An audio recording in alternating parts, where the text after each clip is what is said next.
Hello, and welcome to another edition of Focus One. Focus One is a new weekly series on METV that focuses on people, policies, and political topics that affect our viewers in the Sarasota-Manatee area.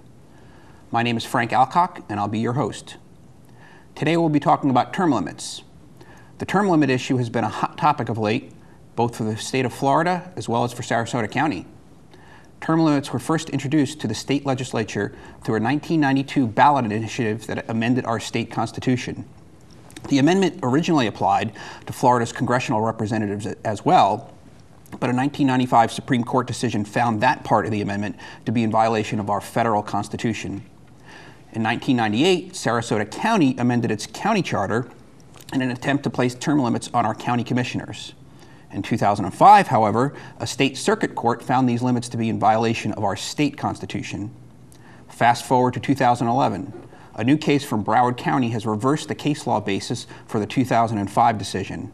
The Broward case is now under appeal with our state Supreme Court, and many legal observers feel that the term limits that have been in the Sarasota County Charter since 1998 will soon be enacted. Moreover, our state legislature appears poised to introduce a new 2012 ballot initiative to clarify the applicability of term limits to Florida's county commissioners once and for all. My two guests today are going to help me sort through all of this. First, let me welcome Mr. David Person, governmental attorney and special counsel for Sarasota County. Welcome to the show, David. Thank you, Frank. And second, Mr. Tom Arthur, communications director at the Collins Center for Public Policy and director of the Florida Constitutional Amendments Project at the Collins Center. Welcome to the show, Tom. Thank you. All right, Tom, let's just start out. How old is this issue of term limits? How far does it go back? Actually, you could go back to the very founding of the country. This debate has been going on for as old as the country is. The founding fathers debated this very question. And these arguments today go back to the very basis of those arguments back in that day. Thomas Jefferson, John Adams, Benjamin Franklin all felt there should be limits, that we don't want to fall into a government where you have people elected for their entire lives. We were leaving the sort of British control that we didn't want to have anymore. And they felt there was some sort of need to limit the amount of time that somebody was in office. There was, at the same time, some opposing viewpoints that felt as though you would be constricting people if they weren't allowed to vote for who they wanted to vote for. Alexander Hamilton in particular. Alexander Hamilton pushed it a great deal. He felt that you would have amateur hour, that you would have people in office for short periods of time who wouldn't know enough to learn the system or how to govern. And see what happened to him. There you go. That's right. And so they did not impose any at the time. One of the reasons may have been it really wasn't that a profession that people may have wanted to go into for a lifetime. There wasn't a whole lot of perks back, in the 18th century in terms of serving. It's not something that somebody maybe aspired to, is to be a elected official for their entire lifetime. But as the country moved along, and then particularly, I think if you fast forward to the 1990s, it became an issue that really began to surface, particularly in the states. In Congress, we had a single party that had been in power for a while. Right. We had some scandals that occurred at the time involving longtime members of Congress. You had some congressional members who had been there really almost for their entire lives, professional lives. Mm-hmm. So there was a mood among the public that maybe we need to find a way to limit the amount of time. Maybe we can scrub away the corruption if people aren't there constantly wanting to be reelected, if they're not beholden to certain special interests that build up over time. Let me just stop for a moment, too, on that mood of the public. One of the things that I find fascinating is the persistence of support for term limits. It polls rarely less than 70%, maybe high 60s, but between 60 and 80%, 60, 70, 80% of the public supports term limits. Why do you think that is, David? Why are they so appealing? I was going to ask Tom, I was going to sort of pass the buck to Tom and say, do you think money is a part of the issue? I mean, we have this huge amount of money which is now being spent in political campaigns, and it seems to increase logarithmically over the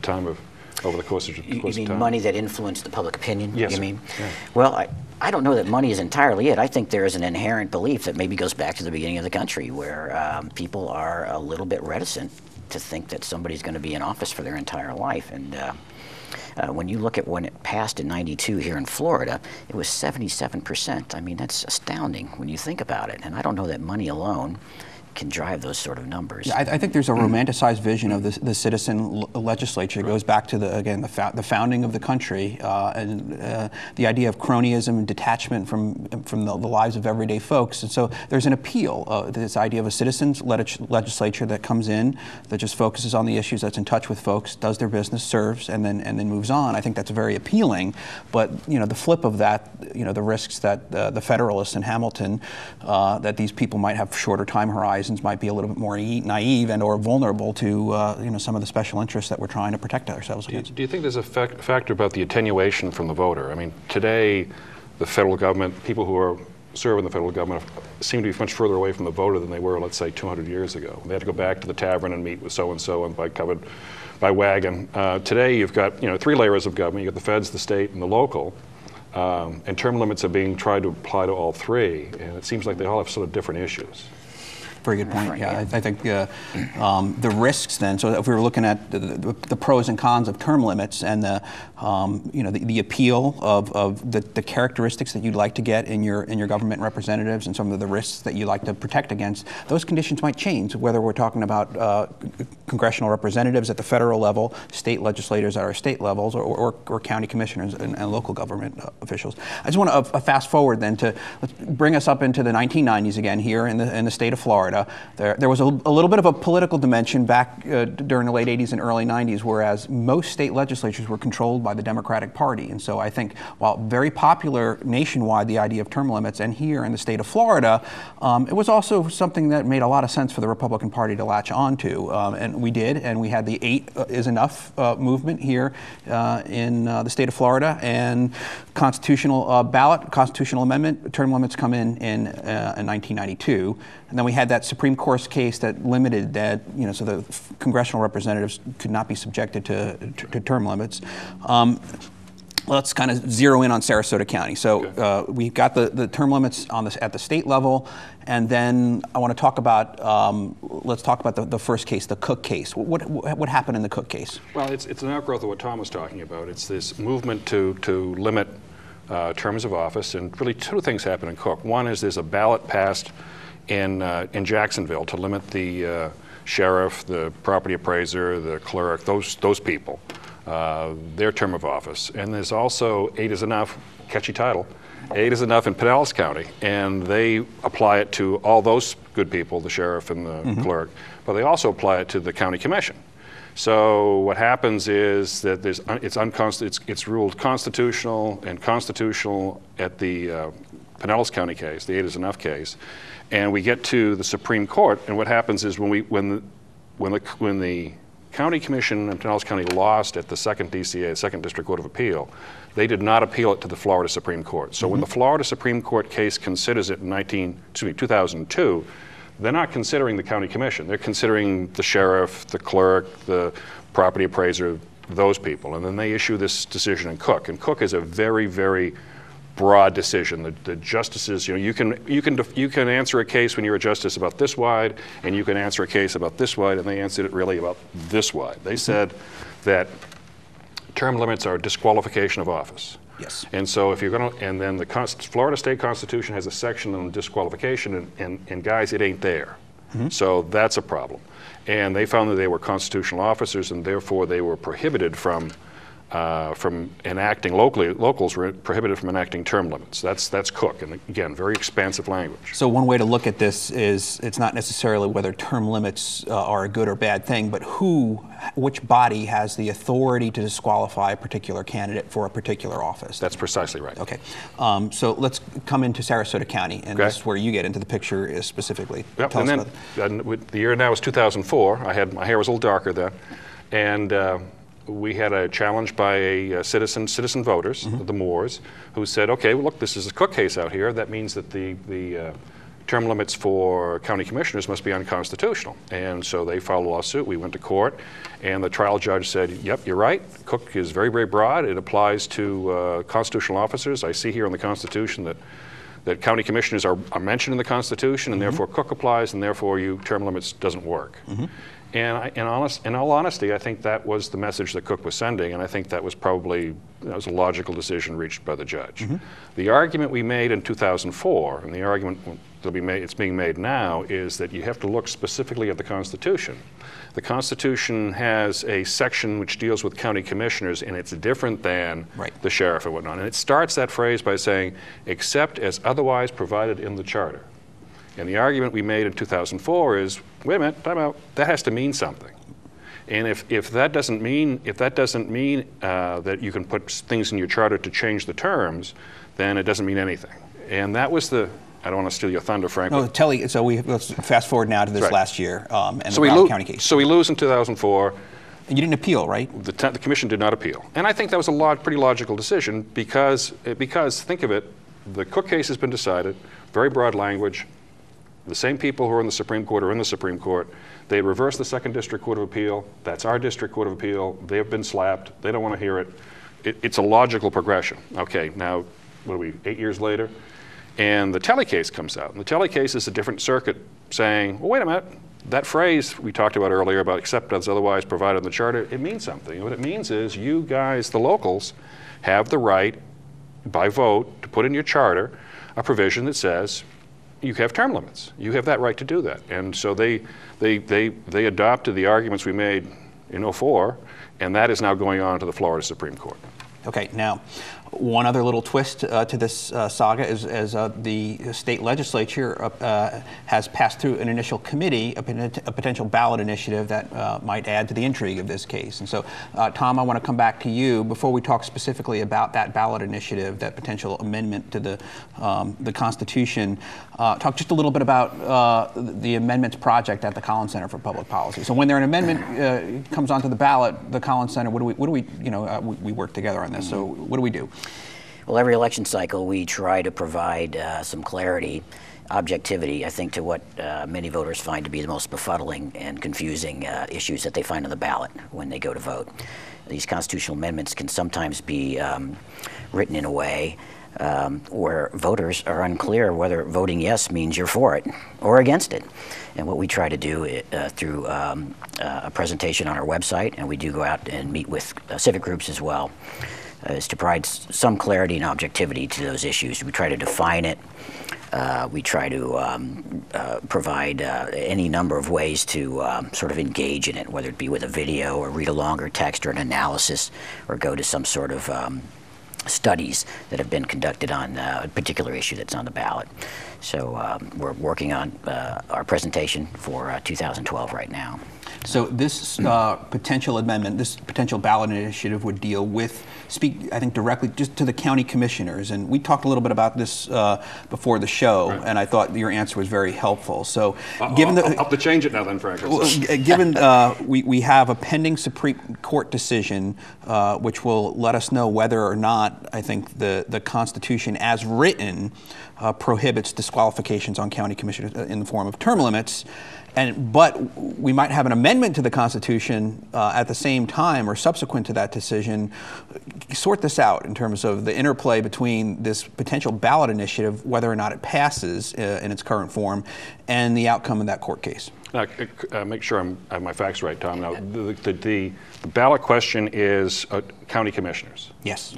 That's correct. So what happens is, let's assume if the Supreme Court says it's constitutional, that the term limits are constitutional, and the ballot question is placed on the ballot and passes, then all you have then is a clarification of what the Supreme Court said.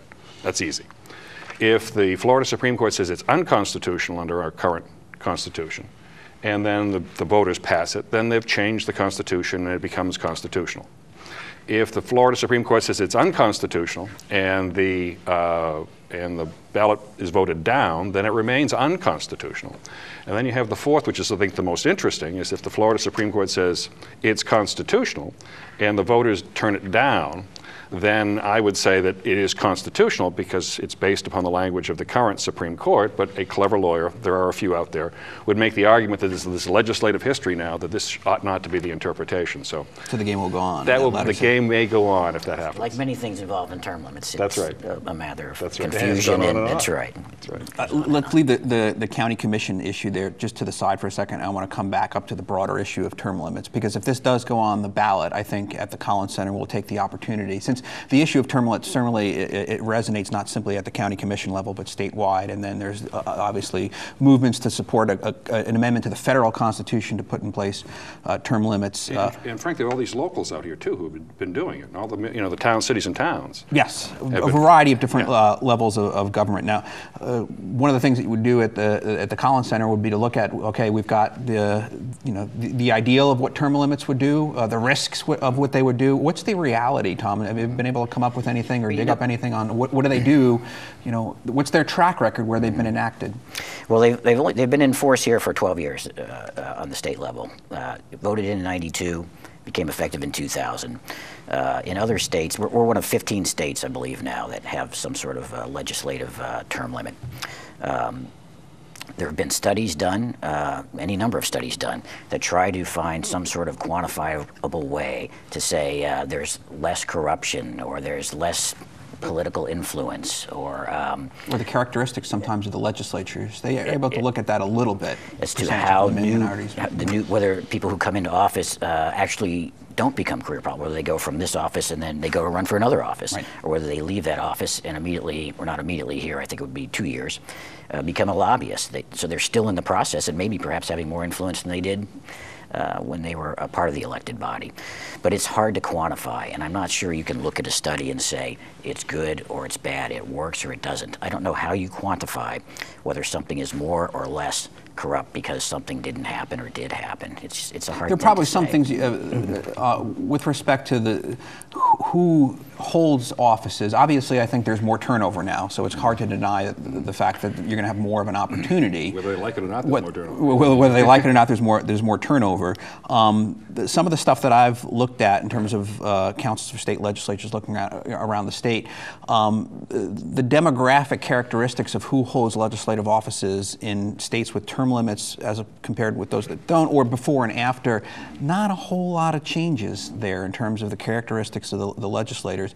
With respect to the motivations when you're in office, I think this gets back to the heart of what you were saying, Tom. You can come up with a survey, and we've both looked at some stuff that's more informal survey, of a detailed back and forth survey with particular people, or more systematic surveying of legislators in office about what their motivations are, or if they had served both before the term limits and after, how they might have changed. And it's a bit muddled, isn't it, with respect to whether or not they are more focused on the public good and less attuned to where they're going to be next. It's a little bit muddled. One of the things that does stand out, though, is with the term limits in place, I think a lot of the legislators their time horizon's a little bit shorter, so they're thinking about what their next move is, compared to those that... Long-term planning is usually Friday. That's right. Can I ask you a question? Sure. What about unforeseen consequences? Well, I think people who are against term limits here in Florida would certainly say that the influence of the lobbyists and special interests is greater than it was, because the people in office aren't necessarily as experienced or as knowledgeable as they would be 4, 5, 6 years down the road. And of course, we limit it here. What about staff? I mean, what I see on the local level is all of a sudden nature abhors a vacuum of leadership, and so the staff begins to become more important than it otherwise would be. Yep, that's certainly staff and lobbying becomes a greater influence. It's certainly the opinion, and it's certainly the opinion of a great deal of studies that find that to be the case. And I think the opponents would certainly say that here in Florida, and I don't know that you'd get an argument on that. That was a theme. We did a Tiger Bay on this topic, and we had some of our some state legislators, both in the audience and on the die with us. That argument was one that was made by members in our audience, that when term limits are in place, the influence or the power of the career staff relative to the legislative or government official goes up. But I don't think it's an easy answer to that question. I mean, as a political scientist, certainly there is the risk of less experience, which might increase the influence of certain special interest groups and staffers.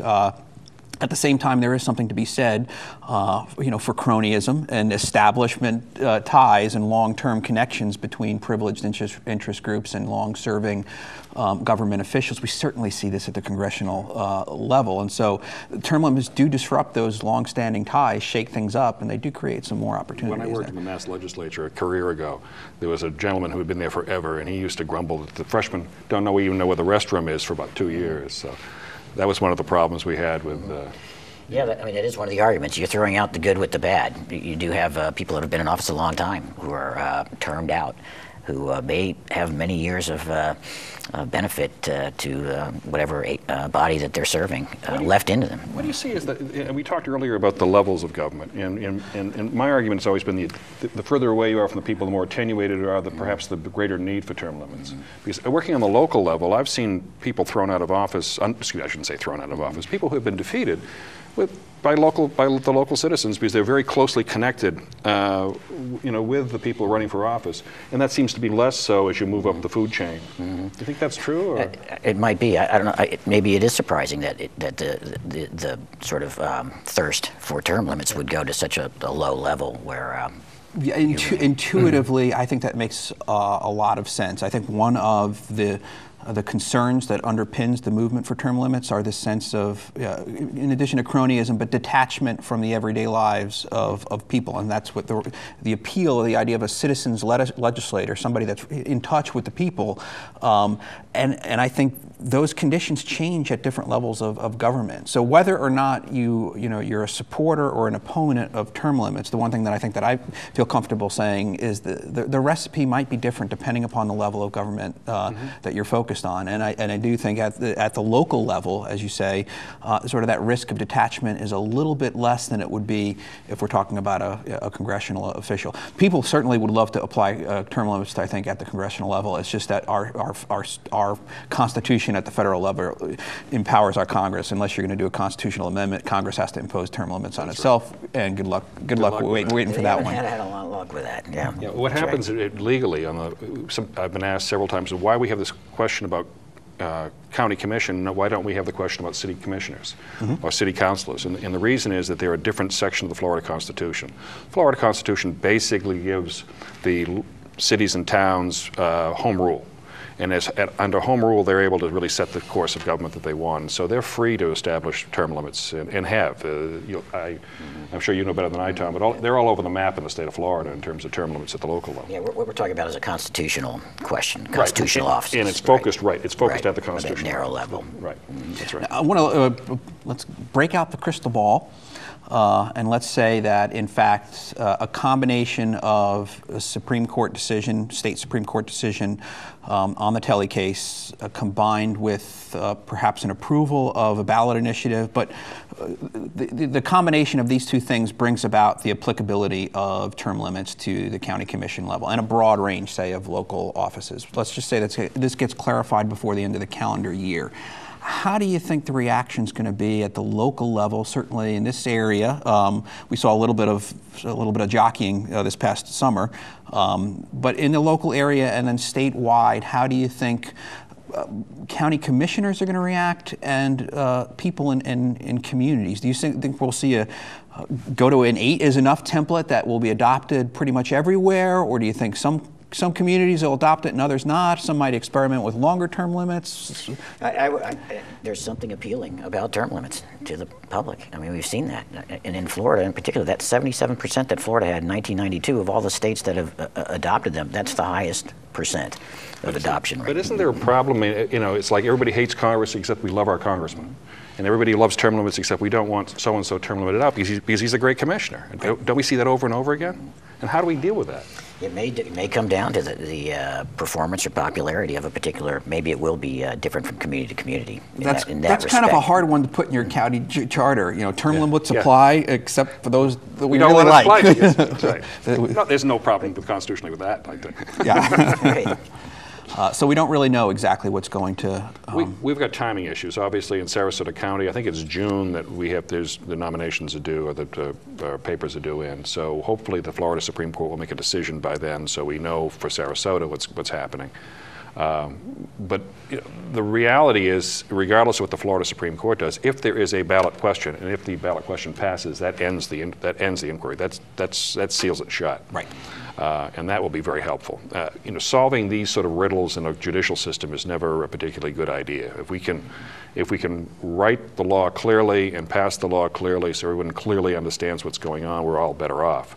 The problem we've always had, of course, is the English language doesn't lend itself to mathematical precision, and so there's always room for somebody to make an argument, as we saw in Cook and now as we see in Telly. Now, I think when we get to the end of the calendar year, in all likelihood, we're going to have some clarity in terms of the applicability of term limits at the local government level, at least for the county commissioners. I think up at the federal level, where there's a huge amount of support nationwide for congressional term limits, that's not going to happen. Coming back to our state of Florida, we had mentioned before there was certainly a clear self-interest on the part of Republicans in enacting term limits when they didn't have control of the legislature. In 2005, they didn't want to get rid of term limits, but they saw some value in extending the term limits to 3 terms, or 12 years for House and Senate, as opposed to 8. But there was a bit of an uproar, especially, I think, because a lot of the rank and file within the Republican Party and in the conservative base, they believe in term limits. And so, whoa, time out, no, you're not going to do that. And so they backed off of that in 2005.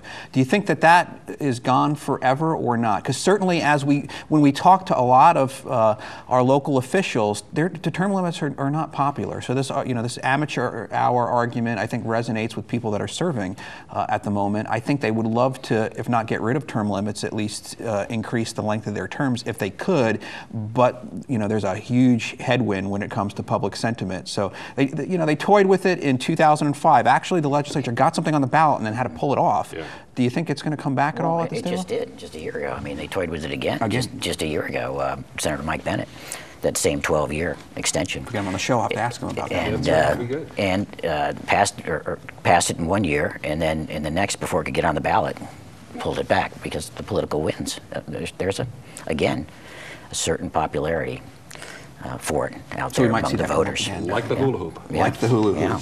Okay, our time is short, running out of time. Any last comments, David? No, my job is simple. We're trying to get term limits to be constitutional so that it applies to county commissioners, and we're doing that.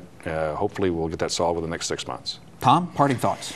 Well, I just think this is, as we discussed beforehand, I think this is an issue that is timeless, that will be debated for as long as the country elects its representatives to office. Thanks to both of you. That about wraps up this edition of Focus One. Join us again next week. Thank you.